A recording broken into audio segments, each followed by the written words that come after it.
Vávro, tady je Kamil, Adra. Prosím tě, potřebovali bychom s něčím pomoct. Je to pro dobrou věc na podporu dětí. A myslím si, že by tě to mohlo celkem i bavit. Tak se když tak ozvi, až budeš mít chvilku. Jo, a málem bych zapomněl. Je to v Bangladeši.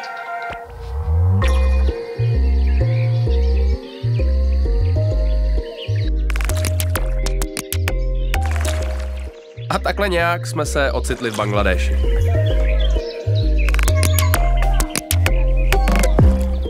Tahle rozvojová země na pobřeží Bengálského zálivu není zrovna obvyklou turistickou destinací. Bývala součástí Indie, pak ji obsadili Britové, potom se stala součástí Pákistánu. Samostatnosti tak Bangladeš dosáhl teprve po revoluci v roce 1971.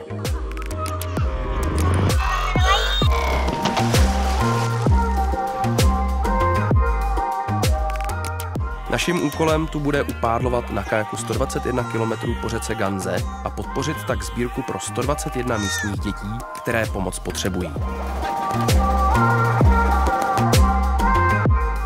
Bangladeš totiž patří k nejchudším zemím světa a potýká se s řadou problémů. My si myslíme, že právě podpora vzdělání dětí je jedním ze způsobů, kterým můžeme pomoci tyhle problémy řešit.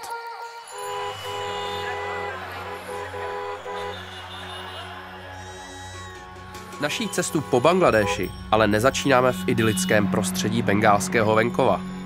Přistáváme na letišti v hlavním městě země, v Dáce.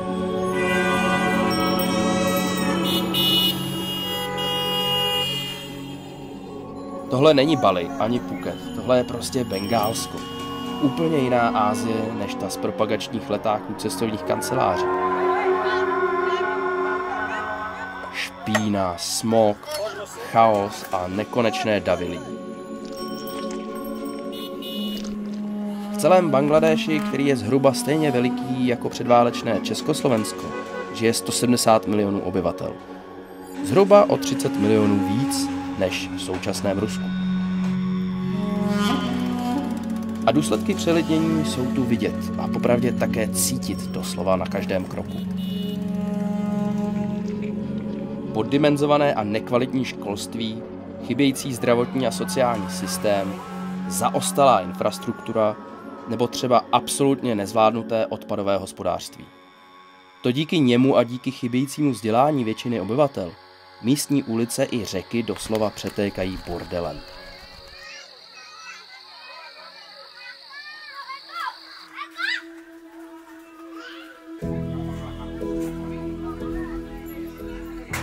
Nejhorší situace panuje v bangladešských slamech, kde jsou podmínky k životu na hony vzdálené tomu, co v Evropě považujeme za standard. Pro chudé obyvatele většinou bývá vzdělání jejich dětí až na posledním místě. A pokud dítě svou prací, sňatkem nebo žebrotou může rodině jakkoliv přispět do rozpočtu, rodiče ho do školy prostě nepošlou.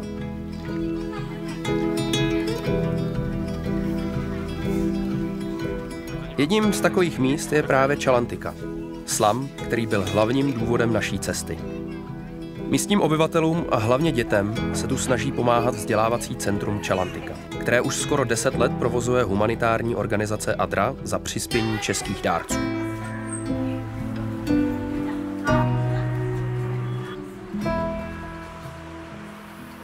We are working with 80 children that's supported by the Czech Republic, and we are supporting them for their education. We are giving them education materials. We are giving them lunch. We are conducting them health session. They know their health status, medicine they need to use. Education is most important thing for grow up or for develop their self. Because without education, nobody honored them. So that is the way changing the life.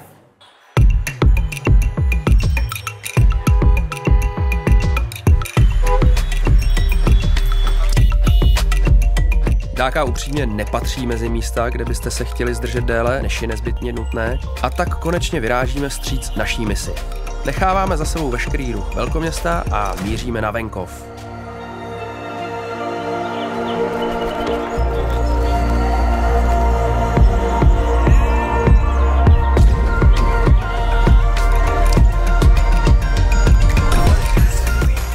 Tady se život nese v úplně jiném tempu. Lidé jsou neuvěřitelně vstřícní a dávají se s námi do řeči na každém kroku. To, že si nerozumíme ani slovo, to je vůbec nemůže rozhodit.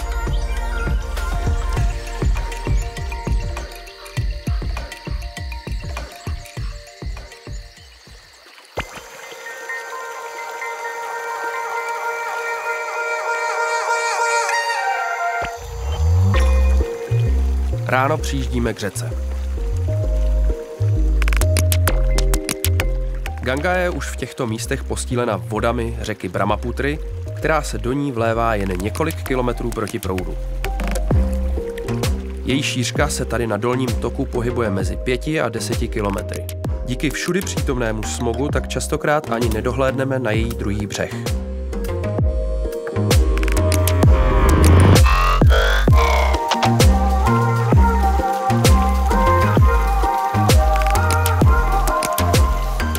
Na místní poměry působíme dost exoticky a naše přítomnost nezůstává dlouho bez odezvy. Konečně přiváží taky kajak. Nebo spíš cosi, co by snad kajak mělo připomínat. Taky to, co si objednáš, odkud jsi vyšel a co přijde.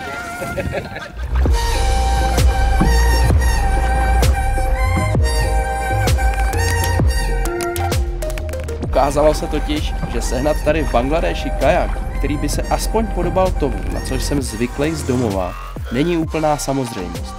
To ale rozhodně není nic, co by nám mělo jakkoliv překazit naše plány, a tak vyrážíme.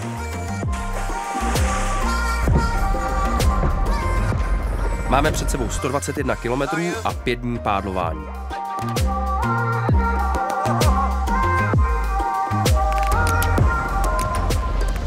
Kvůli nákladní dopravě se držíme podél břehu. Máme tak dokonalou možnost nahlédnout do života běžných Bengálců, kteří podél řeky žijí.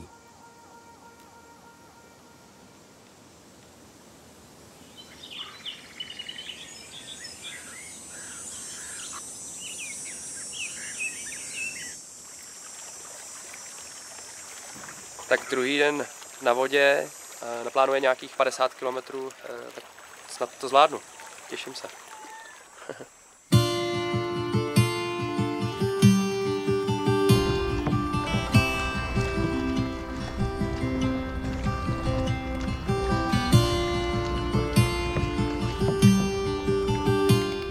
Poklidné tempo venkovského života, který pozorujeme na břehu, v sobě má velké kouzlo.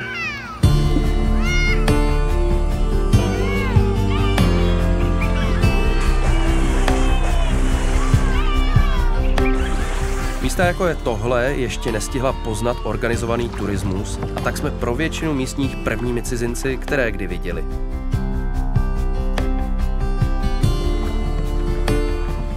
S přibývajícími kilometry a s tím, jak se znovu přibližujeme k Dáce, přibývá polí na úkor tropického lesa. A přibývá také nákladních lodí a průmyslových objektů na břehu.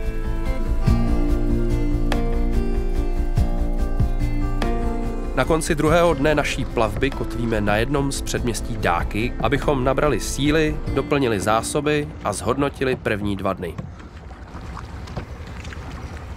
Máme za sebou více než 70 kilometrů.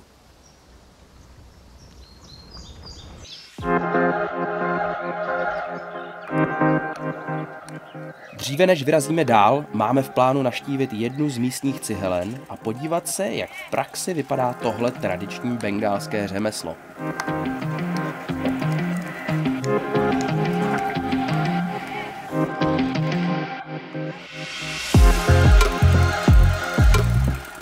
Takhle se tu cihly vyrábějí už po generace. Hlína, kterou dělníci těží v okolí cihelny, je za pomoci nejmodernější techniky dokonale promíchána. Odtud je pak v dřevěných kolečkách svážená na druhé stanoviště, kde ji další parta neuvěřitelně zručně napěchuje do forem.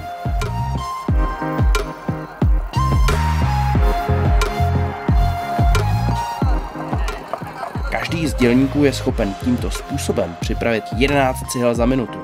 Celá cihelna je tak schopná vyprodukovat kolem 80 000 nevypálených cihel denně.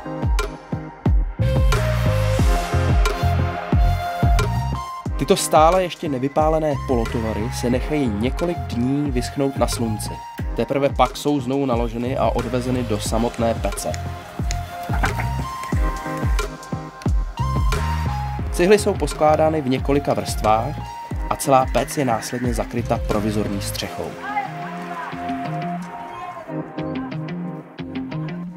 Teprve pak se zatopí v kotlích uvnitř pecí a začíná samotné pálení, které je pro všechny dělníky vyvrcholením celého několikatýdenního cyklu.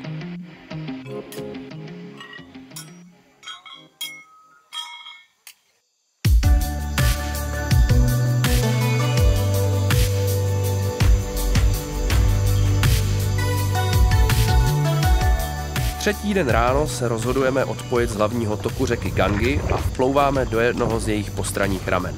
Šířkou už připomíná spíše evropské řeky a znatelně také ubývá lodní dopravy i průmyslu na břehu.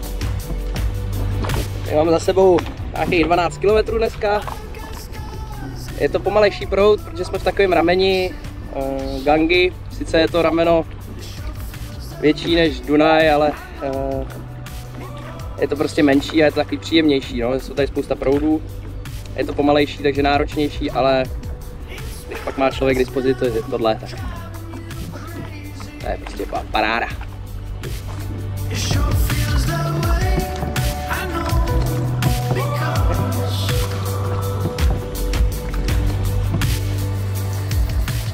Rameno, které by se po nějakých 150 kilometrech mělo opět připojit k hlavnímu toku, nabízí podstatně příjemnější prostředí pro plavbu a kilometry tak pěkně přibývají. Možná až nečekaně snadno, a tak na konci 4. dne překračujeme 100. Ubytování máme domluvené v nedaleké internátní škole KMMS, kde na nás čeká velkolepé přivítání.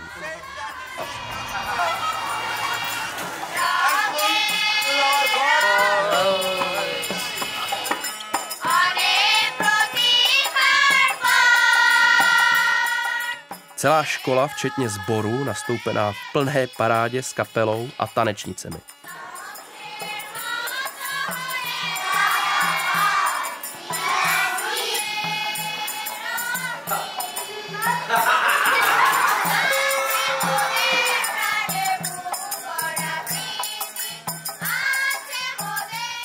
Hi, I am Pastor Arun Roy, principal of this school, Clark Mukherjee Memorial Seminary. At present, we have 575 students. They are staying and they are getting education from this school.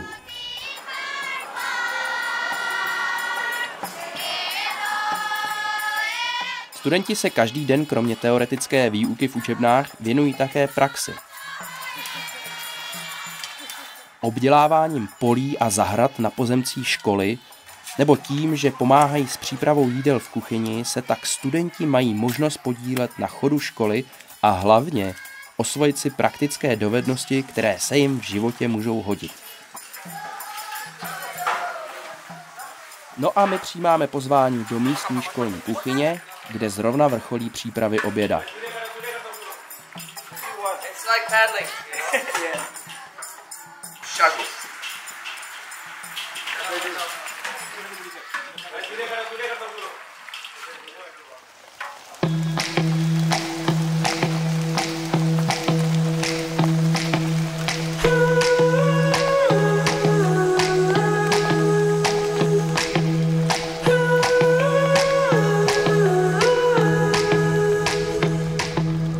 Ráno posledního dne naší plavby nás čeká lehký déšť.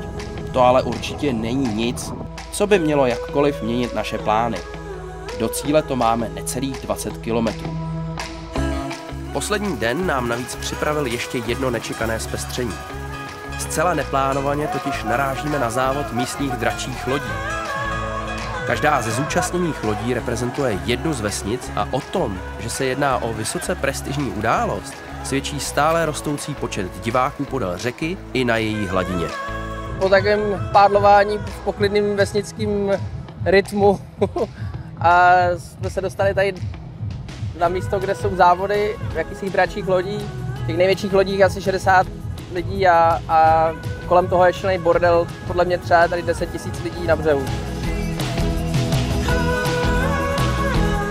Naše odhady byly, jak se později dozvídáme, lehce nepřesné. Diváků prý dorazilo skoro 100 000. Závodních posádek pak na startu byla rovná 80. Několikakolový systém závodu jsme, doufejme, že správně, pochopili tak, že první 2 lodě, které vyhrají svoji rozjížďku, pokračují do dalšího kola, kde se utkají s dalšími postupujícími, až se pro finále vygeneruje 10 nejrychlejších. Do finálového kola se ale zdržovat nebudeme. Jednak začíná atmosféra na naše gusto houstnout až příliš, ale hlavně do cíle naší plavby už zbývají jen 3 kilometry.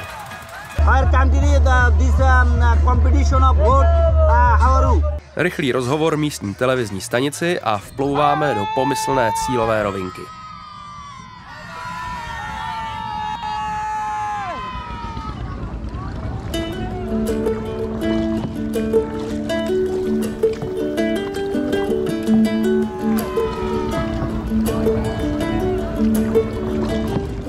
Po 121 kilometrech nakonec v pořádku dorážíme do cíle.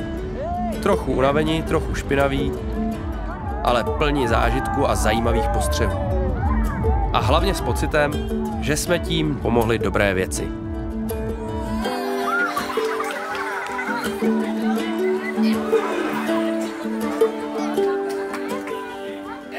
Yes.